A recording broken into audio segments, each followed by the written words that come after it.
Minasan konnichiwa, it's me, Shogo. And Harumi. Guys, it's so nice to be here again. We're actually at Taikisei-san. Absolutely our favorite sushi restaurant ever. I mean, I think this Kanamachi Sanjo, I think we've been here like how many times? Like I personally have at least been here 10, 20. Maybe 20-ish. I think I absolutely my favorite. Yeah. Maybe 7. Maybe, yeah, I think so too. Even like we come here on just like regular occasions, but also when we have like special occasions too, when it's someone's birthday or if we're celebrating something, we always come here too. Yeah. That's how like we are. We don't really like want to go like to a really expensive restaurant or anything. Yeah, we just simply like this. What should I say? Like the places that we can basically go anytime. Yeah. So. Yeah. I think you can just order whatever you want to. Okay. And I'll just order whatever I want to too. So what's great, guys, by the way, we're actually going to be going to watch a movie that's really, really popular now in Japan. It's called Kokuho, and it's actually a story about a kabuki actor, right?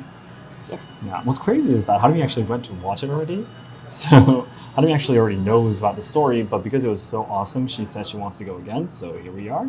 And right before it, we wanted to get some lunch, but we are actually running out of time, so we really have to hurry. Yeah, we need to hurry. Yeah, we need to hurry up, but. Yeah, so just like the other sushiro that we went the other day, it's the same thing. We have these panels, they're able to order from here too, so.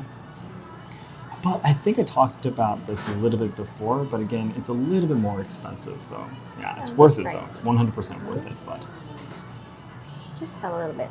Not could be ordering so expensive. No, it's not at all. No, it's totally fine. I love it. It's perfect. I ordered some sushi. Really? That's great. Good for you. I'm gonna get this too. Get some akadashi. This. Tako no karaage. I always forget that we want to start recording after we order. Because this is gonna happen every time. So, as you know, I've been doing a lot of stuff related to men's kimono recently. I actually even had a morning men's kimono lesson this morning, right? Yeah, just this morning. And we were talking about this just yesterday night until, 2 a.m. basically. I don't know, it's those days when your brain suddenly starts to get really excited in the middle of the night. Yeah. And we were talking about something, but recently, guys, in the past when it was a time when we just started doing YouTube, I was really, always really had like a goal to head towards, 1 million subscribers or whatever it is, But now though, because all those big goals are not present, yeah, I think a lot of people who are watching my content as such, maybe like I'm doing a lot of stuff. Shogo is doing a lot of stuff, but like where are you heading towards? Like what's your goal? What's your vision, kind of thing? And I've been thinking a lot about it, to be honest. And in terms of Kobudo and Asayama Ichiden-ryu, it's actually pretty clear because our goal is to achieve 7,000 students. So to revive the golden age of Asayama Ichiden-ryu, and we had that many students, 7,000 across Japan. And if we're able to revive that while Seki Sensei is still the headmaster, that would be our dream, you know? Gozaimasu. Hi. ありがとうございます。はい、どうも。You ordered sushi? Wow, nice. Awesome. Yay, more and more sushi coming. So that's pretty clear, to be honest, and having my own dojo and such. So I want to be a part of that, helping out the community as much as possible. Hi. Hi, that's a lot of tuna. Yay. So that's pretty clear. But for men's kimono, I've been trying to think of a good goal, a story to tell when I want to explain the reason why I want to work towards men's kimono so much. And recently, I always take time about 30 minutes every day to do studying still. Yeah, at nighttime when I'm too tired and I don't have any willpower, I try to study and try to input more information. And I've been reading a lot of men's kimono dressing books recently, and now I've moved on to reading a different book about kimonos in general. And in that book, the author who wrote that book is a lady who has been working towards spreading kimono culture around the world, and she introduced a phrase from the founder of Channel. And the founder of Channel said that fashion isn't about just showing off, but it's really about expressing who you are and what kind of life you want to live. And that really touched my heart, to be honest, because I was like, that's just such a beautiful line. And that's exactly what I want to do for men's kimono too, because I'm sure there's people who feel like they're themselves when they wear kimono. Not even if you're not Japanese, you feel at home, you feel like you're really being able to be yourself, be honest with yourself, be excited, and have confidence. And I believe there are people out there, people like me, who when they wear kimono, they can finally feel that. They might not be able to feel it with other fashions, but maybe with kimono, they might be able to find who they really are. So basically, it's just another option for people to express their identity. Yeah, and that's Harumiya always thinks about this too. Like, why am I wanting to spread kimono culture so much? Like even ourselves, even though we dedicate so much time into studying and learning and dressing and talking about it, we ourselves still sometimes reflect on ourselves and think about like, why are we doing this? And for men's kimono, that kind of became my answer. Maybe wearing jeans, maybe wearing a suit, maybe wearing a long coat, maybe wearing whatever didn't suit you for your life, but the moment you put on a kimono, you might be like, oh my gosh, my world just opened up, And I know there's a lot of people out there that will probably experience the same thing. So that's one of the reasons why, or probably going to be the main reason why I want to spread men's kimono culture to the world.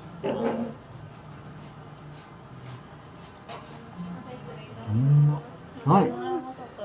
なるほど。はい、ありがとうございます。はい。よしこ。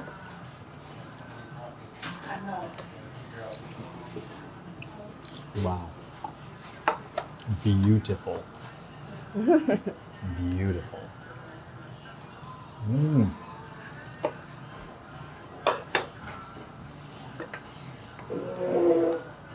Oh my gosh. What time is it? A little more time. The movie theater is really close from here, so it's not such a big problem. This is mine? Yeah. Thanks. You even have cold water too. That's nice. Oh. So we're talking about that, and a lot of people, I wanted to share this story to you guys. A lot of people tend to say that, no, I shouldn't say a lot of people, some people tend to say that, okay, Japanese culture, has too many rules, Oh yeah. There's a lot of things too many things to remember, and you're forced to do this and that, and it's just like really too uncomfortable, too stiff, But for you guys watching or listening to this podcast, I'm sure you guys like Japanese culture, right? And if you're training, for example, in Asayama Ichiden-ryu or in kimono or something like that or anything, you understand that when there's a lot of rules, there's a lot of things you have to follow. It actually gets more interesting. Yeah. It's, お、ありがとうございます。2人とも頼んだ。そうなんす出来やった。ありがとうございます。2人とも話 we both ordered you deep fried octopus. We need to. We should have asked each other if you Yeah, ordered. should have asked That's each a other. lot of deep fried octopus. But anyways, yeah. So, but the rules makes it unique. Any form of culture was born because there were restrictions, right? The restrictions created whatever art we have now, music, the dance, martial arts. It was born in a certain kind of environment, and that became culture, right? Whatever it might Like be. football. Yeah, or anything. Yeah, You exactly. can't use your hands. Yeah, you can't use your hands. It could be the martial arts too, and if you can't use your hands, or if you're in this situation kind of thing, that's where it was born. So, I think the people who say that, the people who don't know or who don't understand how having these set of, when you say rules, I think it's a bad thing, but that's actually a form of culture, and they've probably never done anything like that before. Yeah. So for kimonos too, because this is the part, a lot of Japanese people, a lot of kimono brands, companies tend to want to make kimono easier to wear, make it more simple, Like, okay, let's make an obi that's already tied up and just have to put it together with Velcro tape. That's it. Like from our point of view, at least, my point of view, that's okay. Of course, first of all, that's amazing. If there's people who want to wear a kimono thanks to that, that's amazing. That's a great thing to do. But also at the same time, though, the difficulty gives it the character, to any form of fashion. Yeah, it could be, it's hard to wear. It's rare that people wear it. Yeah, is what gives you the identity that you're a person that can wear that or is wearing that. So the difficulty, guys, if you're training Asayama Ichiden-ryu, you guys probably understand, right? The difficulty of Asayama Ichiden-ryu is what gives us a purpose. It gives us the feeling that we are Ichiden-ryu and we're not other martial artists, but we are Ichiden-ryu members. That's because there's so many rules that we have to follow and it's really strict. It's the same for kimonos too. Yeah. So it's not negative that things are difficult. Yeah, the problem is that there's not enough people who can explain and express the beauty of it enough. Yeah, they don't have communication skills. They don't have the time to do that. They don't have the courage to do that. They just don't know the way to express their feelings. Yeah, that's the problem. The problem is not the culture. The problem is there. Yeah. So men's kimono isn't that difficult, to be honest, but it takes a little bit of effort, right? Yeah, that's why it's unique. And that's why when you're able to do it, when you get to the point where you can actually put it on, that's when it gets fun. Yeah. So this is something I really want to say to the whole industry, the world of Japanese traditional culture, because everyone just wants to make it more easy, make it easier. Yeah, but that's not the right way, I think.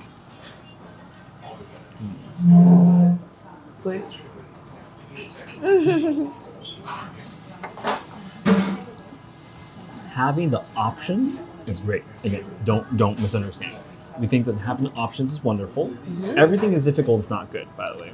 Now, same thing for katanas too, right? We have serious Asayama Ichiden-ryu trainees, but we can have activities in Kyoto for tourists. For 2 hours training with a katana. I had a lot of fun. Goodbye is okay too. That's fine. The only problem is that everyone is going in that direction, making everything simple and easy, and just changing everything into an entertainment that anyone can enjoy without any efforts. And that's totally destroying the whole point of Japanese culture. The depth is born thanks to the time that we took to nurture it. Yeah. So we need to keep it difficult. We need to keep it complicated. We need to keep those bars high on purpose, so for the people who actually go over those bars can really find who they are and call themselves that. Oh, I'm an Ichiden-ryu trainee. I'm a person who enjoys kimono. Because I was able to put enough effort to go over this hurdle. That's the point I really want to emphasize in this world. Yeah. But again, the problem there is, of course, due to language barriers, due to cultural barriers, and that's something I definitely have to break in my life. That's probably my purpose, my goal.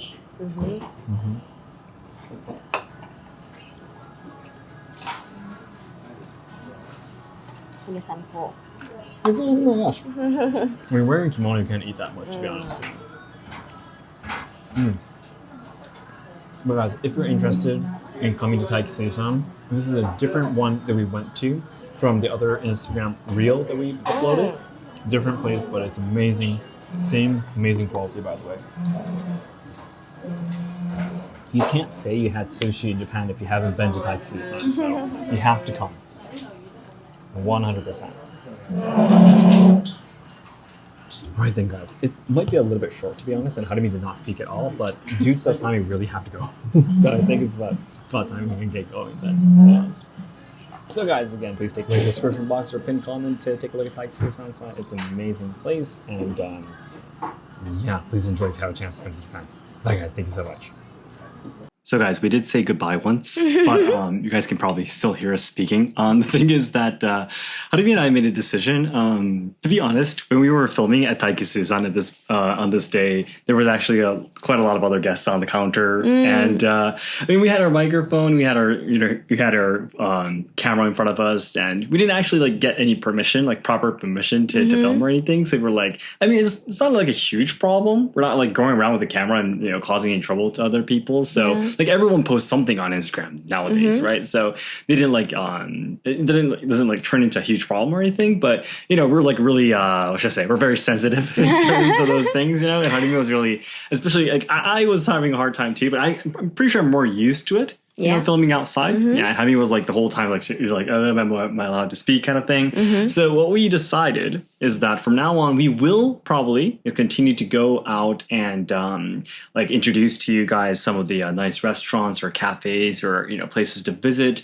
in Kyoto. But the voices, basically, that the voices we'll be hearing will be recorded afterwards. So it's the same thing we did for the Maiko experience that was posted on Wabunka. If you guys remember the last week's podcast, we basically had the Maiko on the camera dancing and speaking and everything, and we were just talking afterwards, watching the video together with you, and talking a little bit about it. But we're probably going to be doing something really similar to that. Exactly, because otherwise there's a lot of problems, you know. Number one, we can't really be eating too much. Yeah, so all the food that comes to our table is going to get cold before we can eat them because we have to talk. And when we do talk, though, no one is speaking. So now, you know, if we were both like completely fluent in English, I think we'd be able to like speak. Like if we were speaking Japanese, I'm sure, you know, we'd be able to speak very quickly, right? Oh yeah. But Harumi needs a little bit of time to prepare to speak in English. You know? So there was some like 30 seconds of not speaking, you know, and everything. And that's supposed to be okay, you know, while we're eating, you know, that's natural, you know. It's better that we're not talking while we're eating. Yeah. So considering that, we were like, maybe we could just, you know, do the recording later. And in the video, you'll be seeing us really just simply enjoying the food, basically. So you'll still be able to see what the food is like. And when we're recording at that restaurant or wherever, we'll just be speaking in Japanese probably, you know, naturally. And we'll be able to give you more information. And also, another thing is that we're feeling really sorry that there's so many things that we want to talk about. But because we're outside and we're like really, you know, always careful about the people around us, we tend to forget about what we want to talk about. Yeah, and we like sometimes repeat ourselves, like talk about the same thing we talked about last week, you know. And I was like, there's so many things that we're thinking every single day, and there's so many new ideas and thoughts and feelings and experiences that we want to share with you, but we just slips our mind every time we go outside. And like on this day too, we were talking about we're eating, and also on this day we were saying that we're going to go and watch a movie right afterwards, right? So that was also another thing. We were a little bit rushing too, so if we record this afterwards. Of course, the only problem is that it takes twice more time, though. It takes twice the time, but still, I think it's important that Hanumi and I has at least once a week and have an opportunity to sit down and speak to each other in English and, you know, kind of look back at what happened this week and all that kind of stuff. So that's what we're going to be doing. And in terms of what we recorded, as you can still see me eating the salmon and everything, the topic I was talking about at Taikisi-san, you know, about the kimono dressing and the difficulty and the reason why I want to spread men's kimono to the world, and I finally now have this answer inside my mind and all that kind of stuff. I wasn't able to hear Harumi's opinion about it.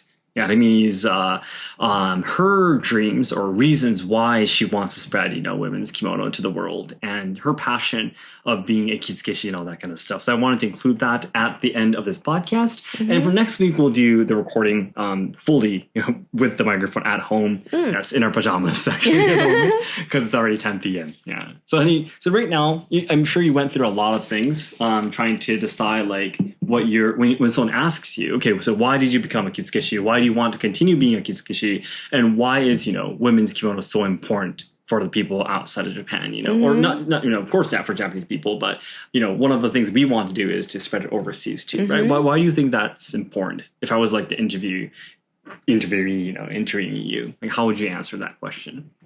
That's quite a difficult question for me because I just simply love kimonos. Yeah, and I don't know why I started to love kimono this much, but I just simply love the feelings that I can change. I can be the better me, or like henshin, transform to a better me. Okay. Yeah. And I love the history inside the kimonos. Okay. Like the history of the kimono patterns or the every stories inside the kimonos and obis. And yeah, those things I really can connect with the people who loves kimonos because we love the same thing and we knew each other that we all went through all this learning or like training with the kimonos. And we have so many things to talk because we know we love the same things, that we love the same culture. And so I really love the people who I met in kimono. Oh, okay. Makes sense. And I really appreciate that the people of overseas loves kimono. I think it's really amazing. It's an amazing thing that there are people who love kimono or Japanese culture. It's just foreign culture, right? Culture overseas or foreigners' culture, but he suddenly really loves kimonos, and they will ask me many questions, and I really want to answer all the things. I think it's a simple passion I have that I want to answer or spread more kimono to culture to overseas. Yeah, I don't think I have any reason, but I just love it. Yeah. No, it's good. It's good. Of course, that's a very good reason. Just simply because you like it. Yeah, there's nothing more you have to have than that. So, you say if you are interviewer, like, I don't know. But I guess if you did have something, I guess it would be better if you have such occasions in the future. Yeah, you can tell a good story. I think it might be better. So you could prepare something in the future, but something that touches other people's hearts. Maybe I'm just on the beginning of my kimono teacher, kimono instructor's life. Okay. Yeah, I just start to teach everyone. I think I have taught 10 people or 15 people. It's just really small numbers. No, it's not. It's a huge number. But I really love that feeling. Yeah, that's important. I really love the people who really want to wear kimono like better. But they struggle with like all the wrinkles or all the like himo strings. I can't go, and the shoulders problem or something. And there are so many answers to them. Like you can try this way, and if you don't like this way, you can do it this way. And there's so many ways to overcome. Solve the problem. And when the problem's solved, they're really, really happy and very confident. Like seeing themselves in the kimono they love. The smiles and I really love that feelings. So the answer is I just simply love it. Good. Yeah, it's good. All right. Then, guys, we don't have to make this story any longer than this. We already probably talked about 15 minutes at the sushi restaurant anyways. But if I could add just one last thing about, to summarize what I was talking at the sushi restaurant too, I personally really feel, again, that training in these traditional culture, like not just the kimono we were talking about in this episode, but also like kobudo too. It could be other stuffed tea ceremony. Maybe it could be the music that I train in as well. But I really think that training in these things, spreading these things, and finding the people who really love or could put in a lot of effort into training these culture, I really feel it could kind of become, again, as I talked about at the sushi restaurant too, another form of a way to connect people, nationality, religions, of course, skin color, maybe, things like that can connect people too. But sometimes, there's a lot of things that come together with that, right? A lot of history would come together with that.